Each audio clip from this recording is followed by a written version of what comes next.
Сәлеметсіңдер ме балалар, бүгін біз 3-ші сынып ағылшын тілінен 22-23 беттердегі тапсырмаларды орындайтын боламыз. Бірінші тапсырма listen and read, тыңда және оқы деп тұр. Бірінші суретте бізде come on, let's play football, okay, cool дейді. Яғни келіңдер футбол ойнайық дейді. Тамаша, жарайды, тамаша деп тұр. Екінші суретте take off your caps and scarves and your jumpers too дейді. Қалпақ пен шарфыңызды шешіңіздер және жемпіріңді де деп мына жерде айтып тұр. Енді келесі are you ready? Let's play. Дайынсың ба? Ойнайық. Hey, those dogs have got our clothes. Бұл иттерде біздің заттарымыз бар деп тұр.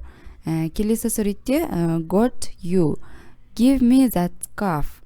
Маған мына орамалды берші деп тұр. Келесі суретте бізде oh no, look at my scarf and look at my cap. Your clothes look funny.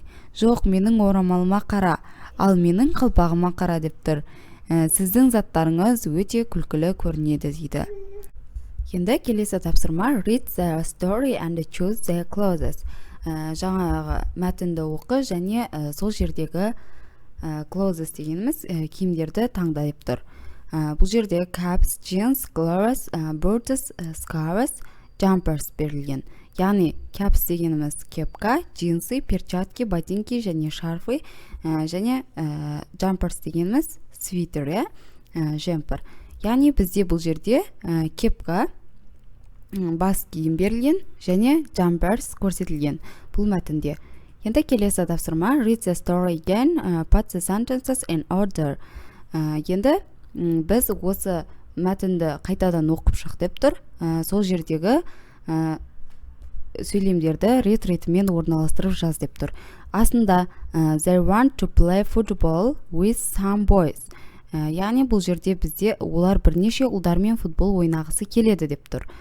Келесінде the dogs run away with the boys' clothes.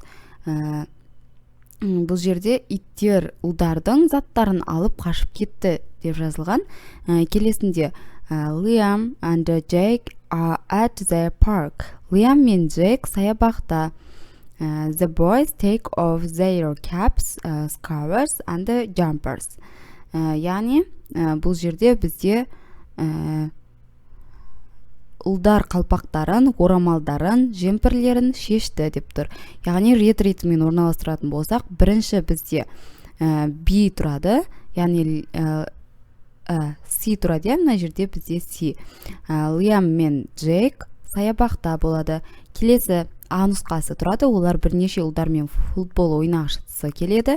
Келесі ұлдар қалпақтарын, орамалдарын, жемпірлерін шешті. Яғни бұл бізде D болады. Келесі иттер ұлдардың заттарын алып қашып кетті. Бұл бізде B. Яғни бізде мына жерде caps, scarves және jumpers. Алдыңғы тапсырмада бізде scarvesті де белгіледі екенбіз.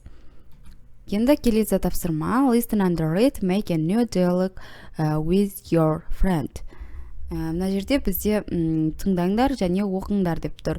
Және өздеріңнің достарыңмен жаңа диалог ойластырып табыңдар деп тұр. Emily, I like that scarf. Oscar, which one?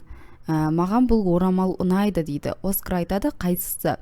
Emily, the green and the yellow one. Жасыл және сарысы деп тұр. Oscar, it is great, let's buy it. Бұл тамаша, сатып алайық дейді. Енді жаңа диалог ойластырайық. Annie және Mike болсын.